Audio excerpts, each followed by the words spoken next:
अस्सलाम वालेकुम। My name is Ali. आप देख रहे हैं इल्म की दुनिया। हम बगैर वक्त ज़ाया किए अपने टॉपिक की तरफ आगे बढ़ेंगे क्योंकि आप पहले से ही इसकी अहमियत को जानते हैं। व्हाट इज़ प्रोनाउन, यानी इसमें ज़मीर क्या होता है। The word replace the noun that is called pronoun. जो लफ्ज़ इसम की जगह इस्तेमाल होता है उसे हम प्रोनाउन यानी इसमें ज़मीर बोलते हैं। For example, Ali go to school. Ali is a noun. He go to school, Ali को रिप्लेस करके हमने ही लगाया। जो प्रोनाउन है he go to school, Ali की जगह ही इस्तेमाल हुआ तो that is called pronoun. He, she, it, they, which, any, both, these, इस तरह के अल्फाज जो किसी भी इसम की जगह इस्तेमाल होते हैं उन्हें हम प्रोनाउन बोलते हैं। इसकी 9 टाइप्स होती हैं। इसकी जो मज़ीद ये डिवाइड होता है 9 किस्मों में ये डिवाइड होता है। Personal pronoun, interrogative pronoun, relative pronoun, demonstrative pronoun, indefinite pronoun, reflexive, एम्फैटिक, distributive and reciprocal pronoun. मैं आपको बताता चलूँ कि जो लोग जड़ से इंग्लिश को सीखना और बोलना चाहते हैं उनके लिए this is a very very important topic. बल्कि प्रोनाउन ही इम्पोर्टेंट नहीं है बल्कि पार्ट्स ऑफ स्पीच का समझना और इनकी मुकम्मल समझ होना, this is a very very important topic for speaking English language. ठीक है। अगर आप इसको जड़ से सीखना चाहते हैं तो फिर आप इसको फुली डिटेल के साथ ये वीडियो देखें। मैं आपको बड़े अच्छे अंदाज में हर एक किस्म के बारे में फुली डिटेल के साथ समझाऊंगा। बस आपने ऐसा करना है, एक कॉपी, एक नोटबुक और एक पेंसिल अपने हाथ में रख लेनी है और दूसरा जो जो चीज़ें मैं बताऊं उसको नोट करते जाना है। अच्छा गाइस, अगर हम बात करें पर्सनल प्रोनाउन की, these pronoun are use for 3 person, first person, second person and third person are called personal pronoun. वो अल्फाज जो 3 शख्स के लिए इस्तेमाल होते हैं, वो 3 शख्स कौन है, ज़रा इस चीज़ को समझ लीजिएगा। द पर्सन हाउ टॉक, जो बंदा बोलता है, this is first person.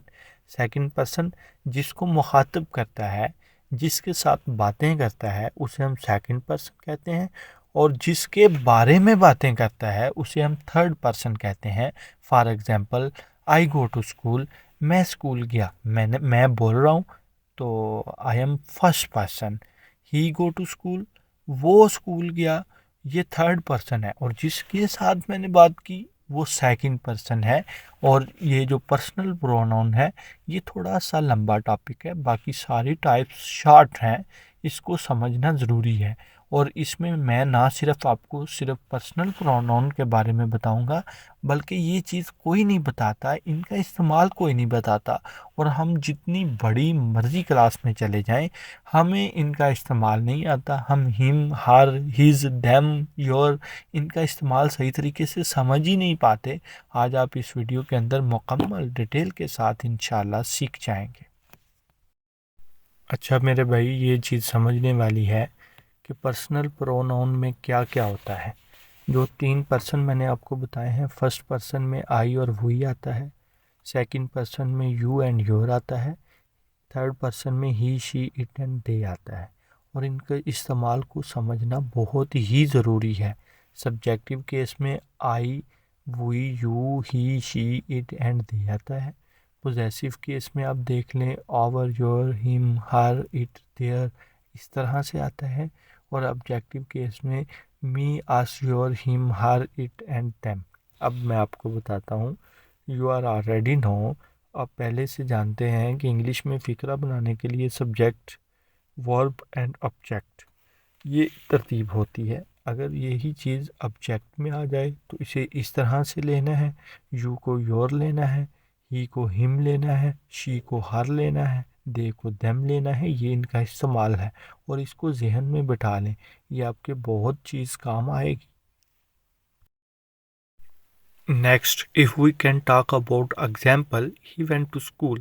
Subjective case में ही आएगा। He went to school with me, this is the objective case. I went with them, this is the objective case. This car is mine, this is the possessive case. मुझे उम्मीद है कि आप समझ गए हैं। And next, if we can talk about the interrogative pronoun, this is a second type of pronoun. These pronouns are used to ask question that is called interrogative pronoun. Which, why, where, what, who, whom, whose. These are called interrogative pronoun. For example, where you live, तुम कहाँ रहते हो? What is your name? तुम्हारा नाम क्या है? Why are you going? तुम क्यों जा रहे हो? जब भी ये अल्फाज फ़िक्रे के शुरू में सवाल पूछने के लिए इस्तेमाल हों तो यू कैन अंडरस्टैंड कि this is a interrogative pronoun. And next, if we can talk about the third types of pronoun, relative pronoun, that, where, which, how, whom, whose. These pronouns are used to relate the information about noun, that is called relative pronoun. For example, this book that I am reading, तो जो ये वो किताब है जो मैंने पढ़ी है, ठीक है। And next example, this is a car which I saw on way, ये वो कार है जो मैंने रास्ते में देखी है। आप देखें कि ये जो डैट और विच है, ये फ़िक्रे को, पिछले फ़िक्रे को अगले फ़िक्रे के साथ मिला रहा है।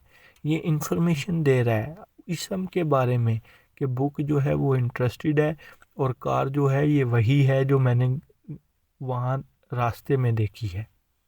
रिलेटिव प्रोनाउन और इंटेरोगेटिव प्रोनाउन में व्हाट और जो वाई है, इसमें वाई और व्हाट नहीं आता, बाकी वही लफ्ज़ इस्तेमाल होते हैं लेकिन फ़िक्रे के दरमियान में होते हैं और नाउन के बारे में इंफॉर्मेशन देते हैं। ये सवालात पूछने के लिए इस्तेमाल नहीं होते। I hope you can understand. और अगली टाइप्स के बारे में हम बात करेंगे, डिमॉन्स्ट्रेटिव प्रोनाउन। इशारा करने के लिए जो अल्फाज इस्तेमाल होते हैं उन्हें डिमॉन्स्ट्रेटिव प्रोनाउन बोलते हैं। These pronoun are used to demonstrate या point out the people, thing, place and animal. इसमें दिस एंड दैट यही लफ्ज़ है जो प्रोनाउन डिमॉन्स्ट्रेटिव प्रोनाउन में आता है। This is a car, that is a car. This जो है ये नियर यानी करीब के लिए इस्तेमाल होता है, डैट दूर के लिए यानी फार, दूर के लिए इस्तेमाल। This is a car, that is a car. ये कार है, वो कार है। अगर ज़्यादा हैं तो दीज आर कार, ये दीज आर कार्स, ये कारें हैं। These are, those are car, वो कारें हैं। इसका मतलब है कि डैट एंड दोज जब लगेगा तो दूर हो जाएगा, दिस एंड दीज लगेगा तो करीब हो जाएगा। यही बस इसकी पहचान है। अगर हम नेक्स्ट बात करें इंडेफिनेट प्रोनाउन की, तो this is a very simple pronoun. गैर शनाख्त शुदा अल्फाज की जगह जो लफ्ज़ इस्तेमाल किए जाते हैं उन्हें हम इंडेफिनेट प्रोनाउन बोलते हैं। These pronoun are used to instead of unknown noun that is called indefinite pronoun. For example, for person, everybody, everybody, everyone, anybody, anyone, anybody, someone, somebody. And place के लिए everywhere, anywhere, somewhere. And thing के लिए anything, something, everything. तो if we can talk about the example, आगे हम देखेंगे indefinite pronoun की example को। Everyone must eat and drink, हर किसी को खाना और पीना चाहिए। Everybody don't waste your time, anyone can do it. This mention word जो हैं वो इंडेफिनिट प्रोनाउन कहलाते हैं। और आगे हम बात करेंगे रिफ्लेक्सिव प्रोनाउन की। These pronoun are used to reflect back the action of the subject, तो दीज आर रिफ्लेक्सिव प्रोनाउन। आप ज़रा देखिए, my to myself, himself, herself, yourself, itself, ourself, themself. These are reflexive pronoun. For example, I cut myself, मैंने खुद को काटा। इसमें क्या हुआ है कि रिफ्लेक्ट किया है एक्शन को back on the subject, subject के ऊपर। मैंने खुद को काटा, दे ब्लेम देमसेल्फ, हमने खुद को इल्जाम दिया। तो these are reflexive pronoun, you can understand. और आगे हम देखेंगे एम्फेटिक प्रोनाउन। एम्फेटिक और रिफ्लेक्सिव प्रोनाउन में थोड़ा सा डिफर है। अगर आप अच्छे तरीके से इसे समझेंगे तो आपको समझ आएगी, वरना ये मिक्स कर देंगे आप। इसलिए रिफ्लेक्टिव जो होता है रिफ्लेक्ट करता है back the action on the subject, and the emphatic जो होता है put more stress on the subject, यानी कि अपने ही सब्जेक्ट पर जोर देने के लिए। I did it my self, she her self fix the car. तो जो स्ट्रेस चीज को जो करती है ना अपने ही सब्जेक्ट पे, यानी जोर जोर देने के लिए, ठीक है, उसे हम कहते हैं कि ये एम्फेटिक प्रोनाउन है। और इसमें लफ्ज वही इस्तेमाल होते हैं, लेकिन ये आप अगर इसे गौर के साथ समझेंगे और इसकी चंद मसाले हल करेंगे, क्योंकि यहाँ जगह कम है, मैंने पहले से लिख के रखा हुआ है, इसलिए मैं आपको मजीद मसाले दे के नहीं समझा सकता। इसलिए मैंने आपको अल्फाज भी बता दिए हैं, 2-3 एग्जांपल बता दिए हैं। एम्फेटिक प्रोनाउन वो होते हैं are used to put more stress on the subject, जो अपने ही सब्जेक्ट के ऊपर जोर देते हैं, ठीक है, उन्हें हम एम्फेटिक प्रोनाउन कहते हैं। So guys, if we can talk about the distributive pronoun, these pronoun are used to distribution number of a group separately or one by one at a time. That is called distributive pronoun. ये देखें, ये चंद लफ्ज हैं जो distributive pronoun कहलाते हैं, यानी कि हमने किसी भी ग्रुप में किसी भी चंद मेंबरान से बात करनी है, या बहुत ज़्यादा से करनी है, या किसी एक से करनी है, या दो से करनी है, तो इन सब को हम डिस्ट्रीब्यूटिव प्रोनाउन कहते हैं। जो लफ्ज हम इस्तेमाल करते हैं उन्हें हम डिस्ट्रीब्यूटिव। ये ज़रा देखिए, each, either, neither, everyone, any and both, ये सारे लफ्ज ही डिस्ट्रीब्यूटिव प्रोनाउन। ईच, एनी कोई, बोथ दो के दरमियान, एवरीवन हर कोई, हर एक, कोई नहीं, ठीक है, ये सारी चीज़ें। और मसाले देखें आप कि each of the student receive the certificate, her student ने अपना सर्टिफिकेट वसूल कर लिया, तो that is called distributive pronoun. And next, if we can talk about the reciprocal, this is the last types of pronoun. These pronoun are used to show the mutual action of two या more subject, ठीक है, दो या दो से ज़्यादा लोगों के दरमियान जो बाहमी तल्लुकात होते हैं उन्हें शो करने के लिए रेसिप्रोकल प्रोनाउन का इस्तेमाल किया जाता है। ये सिर्फ दो ही लफ्ज होते हैं, each other and one and other, दोनों का मतलब एक दूसरे ही होता है। दे लव ईच अदर, इसका मतलब है कि वो दोनों एक दूसरे से प्यार करते हैं, ठीक है। तो अगर ये होगा कि दे लव वन एंड अदर, वो इसमें ये आ जाता है कि बहुत से लोग हैं लेकिन एक दूसरे से प्यार करते हैं, कंसेप्चुअल मीनिंग चेंज हो जाता है। अगर आपको इस लेक्चर की समझ आई है तो उसे ज़्यादा से ज़्यादा शेयर करें।